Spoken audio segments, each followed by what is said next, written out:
नमस्कार दर्शक बंधु जय जगन्नाथ आपणको आम चैनल को स्वागत। पवित्र कार्तिक पूर्णिमा और कार्तिकेश्वर पूजा उपलक्षे आपणको अनेक अनेक शुभेच्छा। आजिर भिडियोटी मेष राशिर लोकंक पई बहुत गुरुत्वपूर्ण रहिछि काहेकि ना आपणकर भाग्य नेब नुआ मोड़। आपणकर दुखर दिन सरिबाकु जाउछि। आपणकर जदि मेष राशि होइथाए तेबे एही भिडियोटी को थरे मात्र निश्चित भावरे शेष पर्यंत देखंतु। मेष राशिर व्यक्ति विशेषଙ୍କ जीवन एही कार्तिक पूर्णिमा और कार्तिकेश्वर पूजा ठारू बदलिबाकु जाउछि। कारण प्रमुख ग्रह मानक चलन रे बहुत बड़ परिवर्तन हेबाकु जाउछि, जहा फलरे आपणक जीवन रे चलिथिबा समस्त दुख कष्टर अंत हेबाकु जाउछि एवं पुणी थरे आपणक जीवन को खुशी फेरिबाकु जाउछि। देखंतु कर्म फलदाता न्यायर देवता शनि बकरीरु मार्गी हेबाकु जाउछंती। ता सहित बुध शुक्र सूर्यंकर राशि परिवर्तन हेबाकु जाउछि, जहा द्वारा आपणक जीवन रे किछि बड़ परिवर्तन हेबाकु जाउछि। तेबे आसंतु जानिबा एही कार्तिक पूर्णिमा और कार्तिकेश्वर पूजा ठारू आपणक जीवन रे कौन सबु बड़ परिवर्तन हेबाकु जाउछि। किंतु भिडियोटी आरंभ करिबा पूर्वरु आपणकर भी जदि मेष राशि होइथाए एवं आपण भी ईश्वरंकु आंतरिक भक्ति एवं विश्वास करंती तेबे भिडियोटी को लाइक करंतु। कमेंट बॉक्स रे जय जगन्नाथ जय मां लक्ष्मी अवश्य लिखि दियंतु। ताहले आसंतु जानिबा आपणक जीवन रे केउ केउ बड़ परिवर्तन आसीबो एही प्रमुख ग्रह मानकर राशि परिवर्तन द्वारा। देखंतु आपणकर स्वास्थ्य पूर्वरु बहुत खराब रहुतिला। आपण आर्थिक समस्या देई गति करुथिले। आपण ऋण आनिथिले किंतु ऋण सुझी पारु नथिले। आपणक परिवार रे अर्थर अभाव पाई खुशीर वातावरण नथिला। शिक्षा क्षेत्र रे समस्या देखा देउथिला। संतान संततिंक पाई आपण बहुत चिंतित रहुथिले। व्यापार वाणिज्य रे आपणकर लॉस हेउथिला। दाम्पत्य जीवन रे कलह लागि रहितिला। आपणक प्रेम जीवन रे समस्या देखा देउथिला। आपण बहुत मानसिक दुश्चिंता रे रहुथिले। तेबे एही भली जहा भी समस्या आपणक जीवन रे चालुथिला ताहा एबे दूर हेबाकु जाउछि। आपणक जीवन रे पुणी थरे खुशी फेरिबाकु जाउछि। तेबे सर्वप्रथमे आमे जानिबा मेष राशि रे नवग्रहंकर स्थिति किपरि रहिबो। देखंतु आपणकर द्वितीय घरे गुरु विराजमान करिछंती। चतुर्थ घरे मंगल, षष्ठ घरे केतु, सप्तम घरे बुध एवं सूर्य, अष्टम घरे शुक्र, एकादश घरे शनि एवं द्वादश घरे राहु विराजमान करिछंती। तेबे आसंतु जानिबा एही ग्रह गुड़िक आरे किभଳି फलाफल देबा पई सक्षम हेउछंती। देखंतु देवगुरु बृहस्पति आपणकर द्वितीय घरे विराजमान करिछंती। द्वितीय घर हला आपणकर धनर घर, लक्ष्मीकर घर। एही द्वितीय घरे गुरुंकर उपस्थिति हेतु आपणकर आर्थिक अभाव दूरेई जिवो। आपणक आर्थिक स्थिति रे चालिथिबा खराब परिस्थिति रे सुधार आसीबो। आपणकर आर्थिक स्थिति मजबूत हेबो कारण आपणकु बहुत गुड़िए स्रोतरु धन मिलिबा आरंभ हेबो। आपणक बैंक रे जमा होइथिबा पुंजी रे वृद्धि घटिबो। आपण एही समय मध्य रे धन संचय करिबा प्रति अधिक ध्यान देवार आवश्यकता अछि। देखंतु आपणकर अटकी थिबा धन मध्य आपणकु मिलि जिवो। आपणकर भौतिक सुख सुविधा रे वृद्धि घटिबो। देखंतु आपणकर चतुर्थ घरे मंगल विराजमान करिछंती। चतुर्थ घर हेला आपणकर भोग विलासर घर, आपणक मांकर घर। एही कार्तिक पूर्णिमा परठारु आपणकर मांक सहित संपर्क मधुर हेबो।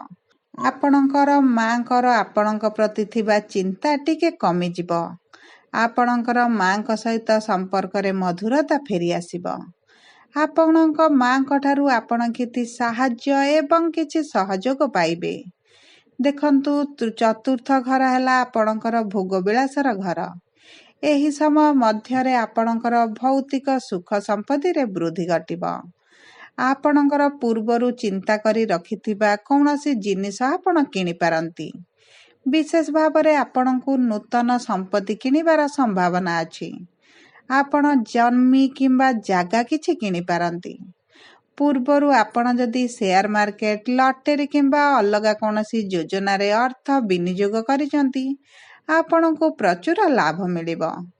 ଦେଖନ୍ତୁ, ଆପଣଙ୍କର ଷଷ୍ଠ ଘରେ କେତୁ ବିରାଜମାନ କରିଛନ୍ତି। ଷଷ୍ଠ ଘର ହେଲା ଆପଣଙ୍କର ରୋଗ, ଋଣ ଏବଂ ଶତ୍ରୁର ଘର। ଏହି ସମୟ ମଧ୍ୟରେ ଆପଣଙ୍କ ଶାରୀରିକ ସ୍ଥିତିରେ ଉନ୍ନତି ଆସିବ। ଯଦି ଆପଣଙ୍କର ଶରୀରରେ କିଛି ଅସୁବିଧା ଚାଲିଥିଲା କିମ୍ବା ଆପଣଙ୍କର ଶରୀରରେ କିଛି ସମସ୍ୟା ପାଇଁ ଆପଣ ପୀଡ଼ା ଅନୁଭବ କରୁଥିଲେ, ଆପଣଙ୍କର ପୀଡ଼ାଟି କମିଯିବ। ବିଶେଷ ଭାବରେ ଆପଣଙ୍କର ଆଣ୍ଠୁ, ଗଣ୍ଠି କିମ୍ବା ଅସ୍ଥି ସମ୍ବନ୍ଧିତ ଯଦି କିଛି ସମସ୍ୟା ଥିଲା, ସେଥିରେ ଆପଣଙ୍କୁ ଉପଶମ ମିଳିବ ଏବଂ ଆପଣଙ୍କ କର୍ମକ୍ଷେତ୍ରରେ ଆପଣଙ୍କର ଶତ୍ରୁ ସଂଖ୍ୟା ବଢ଼ି ଯାଇଥିଲେ, ଏବେ ତାହା ଧୀରେ ଧୀରେ କମିବା ଆରମ୍ଭ ହେବ। ଶତ୍ରୁମାନଙ୍କର ପ୍ରଭାବ ଆପଣଙ୍କ ଉପରେ କମ୍ ରହିବ। ଆପଣଙ୍କର ସପ୍ତମ ଘରେ ବୁଧ ଏବଂ ସୂର୍ଯ୍ୟ ବିରାଜମାନ କରିଛନ୍ତି। ସପ୍ତମ ଘର ହେଲା ବିବାହର ଘର, ବୈବାହିକ ସମ୍ପର୍କର ଘର, ଆପଣଙ୍କ ଜୀବନସାଥୀଙ୍କର ଘର।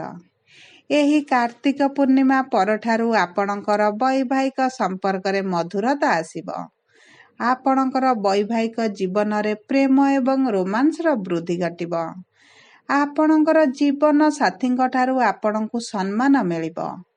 ଆପଣଙ୍କର ଜୀବନ ସାଥୀଙ୍କର ଆପଣଙ୍କ ପ୍ରତି ପ୍ରେମର ଭାବନା ବଢ଼ିବ। ଉଭୟଙ୍କ ମଧ୍ୟରେ ଚାଲିଥିବା ଛୋଟ ବଡ଼ ବିବାଦ ଦୂର ହୋଇଯିବ। ଆପଣଙ୍କ ସାଥୀଙ୍କ ଠାରୁ ଆପଣଙ୍କୁ କିଛି ଉପହାର ମଧ୍ୟ ମିଳିବ। ଦେଖନ୍ତୁ, ଆପଣଙ୍କ ପରିବାରରେ କିଛି ଏଭଳି ଘଟଣା ଘଟିପାରେ ଯାହା ଫଳରେ ପରିବାରର ସଦସ୍ୟଙ୍କର ଆପଣଙ୍କ ପ୍ରତି ସମ୍ମାନ ଏବଂ ଭଲ ପାଇବା ବଢ଼ିଯିବ। ଆପଣ ଯଦି ପ୍ରେମ ସମ୍ପର୍କକୁ ବିବାହର ରୂପ ଦେବାକୁ ଚାହୁଁଥିଲେ, ଏହି ସମୟ ମଧ୍ୟରେ ଆପଣଙ୍କ ବିବାହ ହେବାର ମଧ୍ୟ ସମ୍ଭାବନା ଅଛି। ଯେଉଁମାନେ ବିବାହର ପ୍ରସ୍ତାବର ଅପେକ୍ଷାରେ ଥିଲେ, ଏହି କାର୍ତ୍ତିକ ପୂର୍ଣ୍ଣିମା ପରେ ବିବାହର ଯୋଗ ସେମାନଙ୍କର ଆସୁଛି। ଯଦି ଆମେ ଦେଖିବା, ଆପଣଙ୍କର ଅଷ୍ଟମ ଘରେ ଶୁକ୍ର ବିରାଜମାନ କରିଛନ୍ତି। ଅଷ୍ଟମ ଘର ହେଲା ଗୁପ୍ତ ଜ୍ଞାନର ଘର, ଗୁପ୍ତ ଧନର ଘର। ଏହି କାର୍ତ୍ତିକ ପୂର୍ଣ୍ଣିମା ପରେ ଆପଣଙ୍କୁ ଅଚାନକ ଧନ ପ୍ରାପ୍ତି ହେବାର ଯୋଗ ଅଛି। ଆପଣଙ୍କୁ ପୈତୃକ ସମ୍ପତ୍ତି ମିଳିବାର ମଧ୍ୟ ସମ୍ଭାବନା ଅଛି। ଯେଉଁମାନେ ରିସର୍ଚ୍ଚ ଫିଲ୍ଡରେ କାମ କରୁଛନ୍ତି, ସେମାନଙ୍କୁ ସଫଳତା ମିଳିବ। ଯଦି ଆପଣ ଉଚ୍ଚଶିକ୍ଷା କରିବା ପାଇଁ ଚାହୁଁଥିଲେ ଏବଂ ଆପଣଙ୍କୁ କୌଣସି ସମସ୍ୟା ହେତୁ କରିପାରୁନଥିଲେ, ଏହି କାର୍ତ୍ତିକ ପୂର୍ଣ୍ଣିମା ପରେ ଆପଣଙ୍କୁ ଉଚ୍ଚଶିକ୍ଷା କରିବାର ସୁଯୋଗ ମିଳିବ। ଦେଖନ୍ତୁ, ଆପଣଙ୍କର ଏକାଦଶ ଘରେ ଶନି ବିରାଜମାନ କରିଛନ୍ତି। ଏକାଦଶ ଘର ହେଲା ଆପଣଙ୍କର ଲାଭର ଘର। ଏହି ସମୟ ମଧ୍ୟରେ ଆପଣଙ୍କ ବ୍ୟବସାୟରେ ପ୍ରଚୁର ଲାଭ ମିଳିବ। ଆପଣଙ୍କ ବ୍ୟବସାୟରେ ଚାଲିଥିବା ଖରାପ ପରିସ୍ଥିତିରେ ସୁଧାର ଆସିବ। ବ୍ୟବସାୟର ଆୟ ବଢ଼ିଯିବ। ଆପଣଙ୍କ ବ୍ୟବସାୟକୁ ଆପଣ ବିସ୍ତାର କରିବା ପାଇଁ ଯୋଜନା କରିପାରନ୍ତି। ନୂତନ ବ୍ୟବସାୟ କରିବାର ଆଇଡିଆ ମଧ୍ୟ ଆପଣଙ୍କ ମନକୁ ଆସିବ। ଯେଉଁମାନେ ଜବ୍ କରିଛନ୍ତି, ଜବ୍ରେ ତାଙ୍କୁ ପ୍ରମୋସନ୍ ମଧ୍ୟ ମିଳିପାରେ। ଆପଣଙ୍କର ଦରମା ବୃଦ୍ଧି ହେବାର ମଧ୍ୟ ଆପଣଙ୍କୁ ଶୁଭ ଖବର ମିଳିବ।